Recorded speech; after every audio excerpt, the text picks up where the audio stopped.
دوستو سید امین قادری صاحب قبلہ کیا بیان فرما رہے ہیں ربیع النور کے حوالے سے، کیا وظیفہ، کیا تسبیح، کیا عمل آپ کو اور ہمیں بتا رہے ہیں، جس پر آپ کو اور ہمیں عمل کرنا ہے۔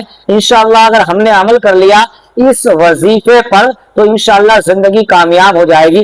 سنیں آپ پہلے کیا فرما رہے ہیں۔ دعا کرنے کا وقت نہ ملے سبحان اللہ، ماشاءاللہ، کیا بات۔ اور وہ اپنی مرادوں کو دل میں لے کے سورہ فاتحہ پڑھ لے تو اللہ اس کو مانگنے سے زیادہ عطا کرے۔ اسی لیے ہمارے یہاں اہل سنت میں یہ دستور ہے کہ جب امام صاحب دعا کر لیتے ہیں تو وہ آخری میں کہتے ہیں الفاتحہ، اور جب وہ الفاتحہ کہتے ہیں تو ہمارے مقتدی کہتے ہیں اللہ یہ دے دے، اللہ وہ دے دے، اللہ وہ یہ دے دے، وہ دے دے کا موقع نہیں ہے۔ جب بھی الفاتحہ کا مطلب سورہ فاتحہ پڑھو، کیونکہ ہمارے ہاں علم کی بڑی قلت ہے نا، کبھی کچھ سیکھا تو نہیں، سیکھنے کی کوشش بھی نہیں کی۔ آپ دیکھیں میں نے تو بلکہ کبھی کبھی الفاتحہ کہنے والے کو بھی دیکھا کہ اس نے الفاتحہ کر وہ بھی خود وہ کہہ رہا ہے الفاتحہ کا جب کہا تو مطلب سورہ فاتحہ پڑھا۔ کیا بات ہے۔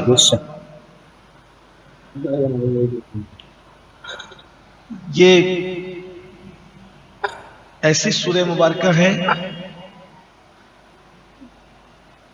جیسے کوئی کتاب لکھتا ہے تو وہ پوری کتاب کا مضمون دیباچہ میں جمع کر دیتا ہے، جس کو آپ سر ورق کہہ لیں یا تمہید کہہ لیں یا دیباچہ کہہ لیں۔ تو نہیں، جب مصنف کتاب لکھتا ہے تو پوری کتاب کے اندر کیا ہے تو وہ شروع میں اس کو اجمال کے طور پہ سمیٹ دیتا ہے بلا تمثیل۔ میرے اللہ نے پورے قرآن کے مضامین کو سورہ فاتحہ میں سمیٹ دی، بہت برکت والی سورت ہے۔ ایک بات آپ کو اور بتا دوں، اگر طبیب ڈاکٹر نے کبھی کسی کو یہ بات کہہ دی ہو کہ یہ مریض جو ہے اس کا کوئی علاج نہیں ہے اور اس پر روزانہ 41 مرتبہ یہ سورت پڑھ کر دم کی جائے، اس طرح سے بسم اللہ الرحمن الرحیم الحمدللہ یعنی بسم اللہ کی میم کو الحمد کی لام سے جوڑ کر پڑھیں 41 بار، جواب نہیں، تو بہت شاندار۔ انشاءاللہ جس کو ڈاکٹر لا علاج کہہ رہا ہے اللہ اس میں بھی شفا عطا کرے۔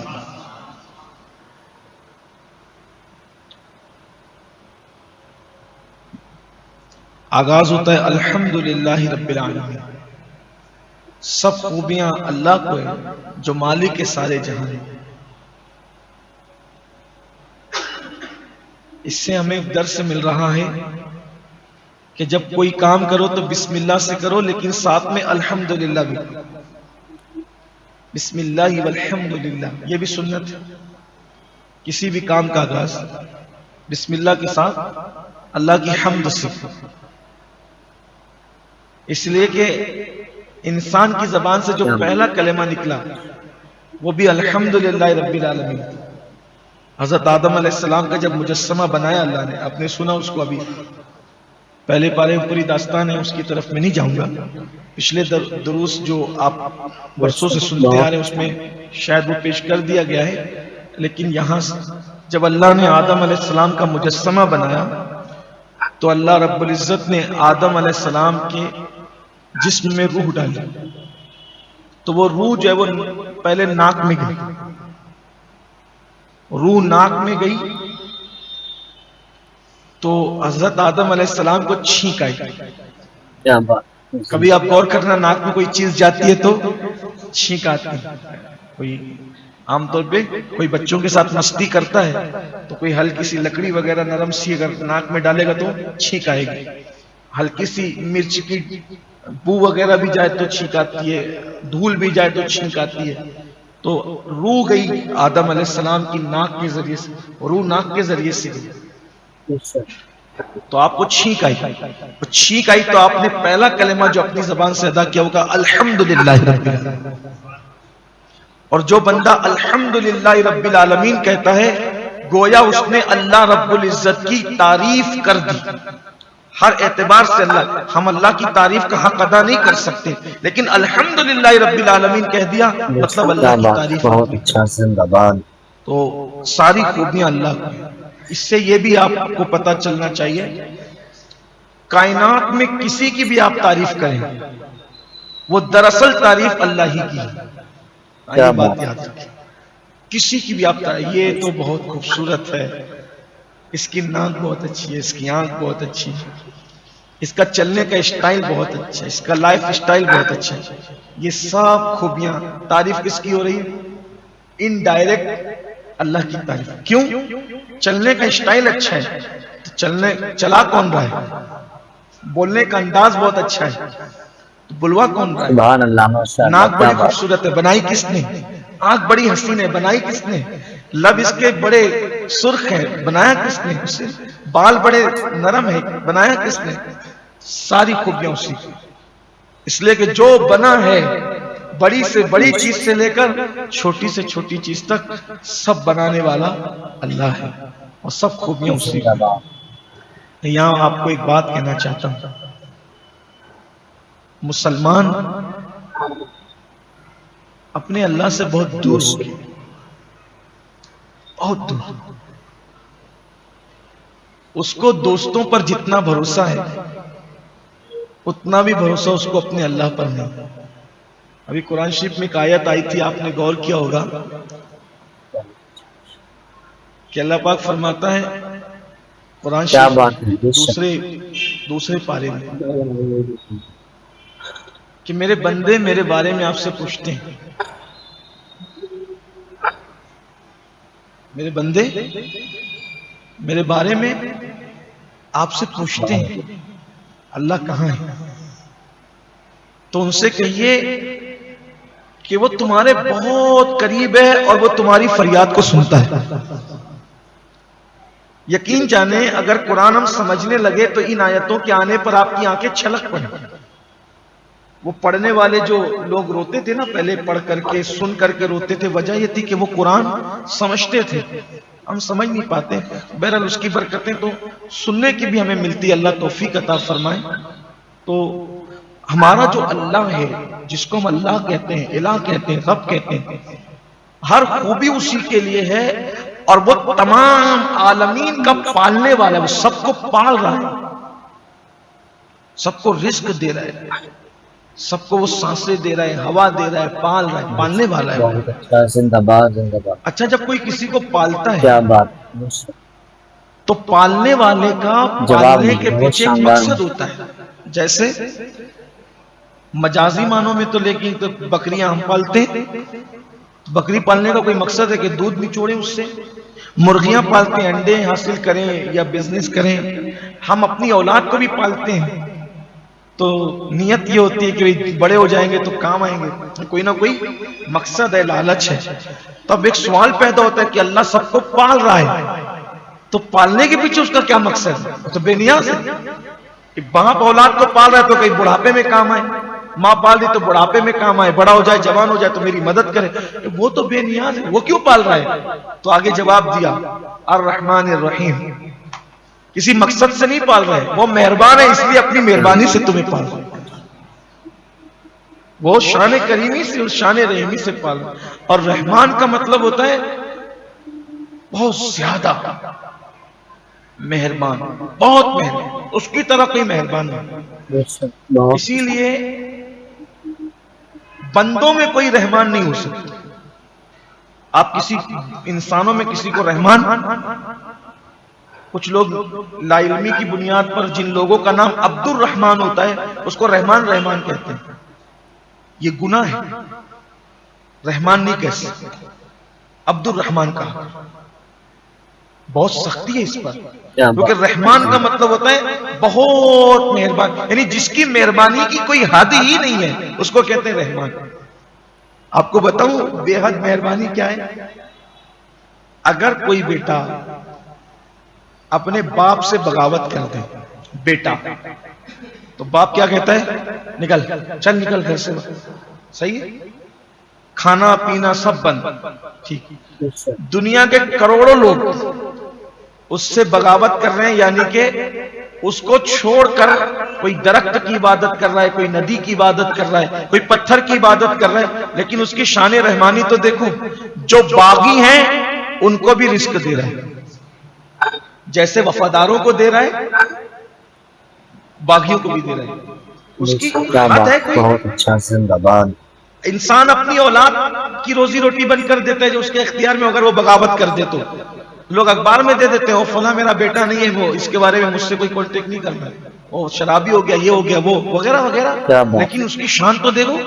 ارے حد تو یہ ہے کہ جن لوگ, اچھا جو لوگ دوسروں کو خدا بنا کے عبادت کرتے ہیں ان کو تو دے ہی رہا ہے, وہ تو ان کو بھی دیتا ہے جو اپنے آپ کو بھی خدا کہتے ہیں. بولو فرعون کو کھلاتا تھا کہ نہیں کھلاتا؟ نمرود کو کھلایا کہ نہیں کھلایا؟ آج بھی دیکھو کتنے بڑے بڑے مغروروں کو پال رہا ہے, اگر وہ نہ پالے تو وہ کھا نہ سکے. تو وہ رحمان ہے اور رحیم. اچھا کوئی رحیم ہو سبحان اللہ, سکے, ماشاء اللہ, کیا بات. مطلب رحمت والا, بلکہ حضور کا بھی ایک نام ہے رحیم. قرآن میں کہا ہے کہ رؤوف الرحیم, ان کو رؤوف بھی کہا اور رحیم بھی کہا.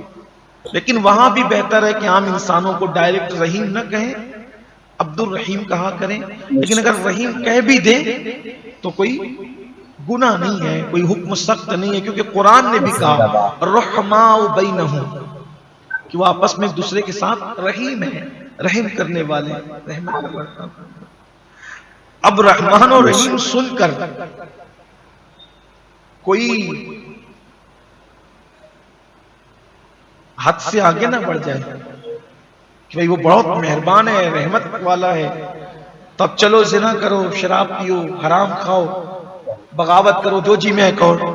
تو دیکھو فوراً کنٹرول بھی اب کیا, کہا مالک یوم الدین, وہ حساب لینے والا, جو دن جزا کا دن ہوگا, حساب کا دن ہوگا, وہ اس کا مالک بھی ہے, یعنی پھر حساب بھی لے. یعنی یہ نہیں کہ شان کریمی اور رحیمی سن کر اب تم بگڑنے لگو, آوارگی کی راہ پہ جاؤ, نہ, فوراً کنٹرول بھی کیا جا رہا ہے. وہ روز جزا کا مالک, یعنی وہ حساب لے گا, تو اس سے ڈرتے بھی رہو. اور آپ سوچیں گے کہ بھئی روز جزا کا مالک ہے تو آخر یہ کیا شان ہے؟ تو یہ بالکل ایسے ہی ہے, اللہ اکبر, کہ آج کے دن, گزرے ہوئے کل میں بھی اور آج میں بھی اور آنے والے کل میں بھی, ہر انسان کسی نہ کسی چیز کا مالک. جیسے مجازی طور پر ہی صحیح, آپ اپنے کپڑوں کے مالک ہیں, آپ اپنے کاروبار کے مالک ہیں, آپ اپنے گھر کے مالک ہیں, زمین کے مالک ہیں, جائیداد کے مالک ہیں, موبائل کے مالک ہیں, کار کے مالک ہیں. لیکن جب روز جزا کا دن ہوگا اس دن کسی کے پاس کوئی ملکیت نہیں. اسی لیے تو بڑے بڑے بادشاہوں کو سب کو مار ڈالے, سب مر جائیں, فرشتوں کو ہی مار ڈالے گا, حتیٰ کہ جس کی سور کی آواز سے سب مر جائیں گے. تو اللہ تعالیٰ فرمائے گا کہ سب مر گئے, تو جناب اسرافیل کہیں گے سارے انسان مر گئے, لیکن یہ فرشتے باقی ہیں, اب پھونک, سور پھونک. تو فرمایا گا سب مر گئے, کہا سب فرشتے مر گئے, سب پر موت تاری ہوئی, فرشتوں بھی موت تاری ہوئی, لیکن ابھی جبریل اور میکائیل اور میں باقی ہوں. اللہ فرمائے گا پھونک, سور پھونک. تو سور پھونکی, پھر پھونکیں گے تو کہا اب جبریل اور میکائیل نے بھی موت کا مزہ چکھ لیا. تو پھر کہے گا اب کون ہے؟ کہا میں بچاؤں, کہا تو بھی مر جا. تو جناب اسرافیل جو سور پھونکنے والے وہ بھی مر جائے, ان پہ بھی موت تاری ہوئی, اب کوئی نہیں بچے گا. تو پھر پوچھے گا لمن الملک, آج کس کی بادشاہت ہے؟ خود ہی پوچھے گا. یہ اپنا اللہ ہے, یہ اپنا الہ ہے. دیکھو بن مانگے اللہ نے آپ کو اور مجھے وہ مذہب دیا ہے جس نے معبود حق کا پتہ بتایا. حضور کا سب سے بڑا احسان ہم پر یہ ہے کہ اللہ کے رسول علیہ السلام نے ہمارا ہاتھ پکڑ کر ہمیں وحدہ لا شریک کی چوکھٹ پہ پہنچا دیا. یہ سب سے بڑا احسان ہے ان کا. اس احسان کا بدلہ کچھ نہیں دے سکتے ان کو, کوئی کچھ نہیں ہو سکتا. سوچو تو صحیح, کوئی پتھر, کوئی درخت, حتیٰ کہ لوگ شرمگاہوں کی بھی عبادت کر رہے ہیں, چوہوں کی, گوبر کی, جانوروں کی. اللہ نے ہمیں مسلمان بنایا, ہماری پیشانی کو بچایا, اور جھکائی تو کس کی بارگاہ میں؟ رب محمد کی بارگاہ. میں تو اللہ رب العزت کو اس طرح جانتا ہوں کہ جس کا بندہ اتنا بڑا ہے وہ معبود کتنا بڑا ہے, اس کی شان کیا ہوگا. ہم تو اسی طرح جانتے ہیں کہ جو اشارہ کر دے تو چاند ٹکڑے ہو جائے, اشارہ کر دے تو سورج پلٹ آئے, لیکن پھر جب یہ ساری شانیں دیکھتے ہیں تو کہتے ہیں کائنات میں ان جیسا کوئی نہیں ہو سکتا، لیکن پھر کہتے ہیں محمدن عبدہ و رسولہ، محمد اللہ کے بندے، عبدہ بندے خاص ہے اور اس کے رسول ہے۔ تو سوچا جو مردوں کو زندہ کر دے، چاند کے ٹکڑے کر دے، سورج کو پلٹا دے، جب بندہ ایسا ہے وہ خدا کیسا، ان کا خدا کیسا، وہ جس کے آگے جھکتے وہ کیسا، رب محمد کیسا ہوا، اس کی شان ہے۔ اور ہمارا وہی رب ہے، ہم اسی کی عبادت کرتے۔ تو پوچھے گا لمن الملک، آج کس کی حکومت ہے؟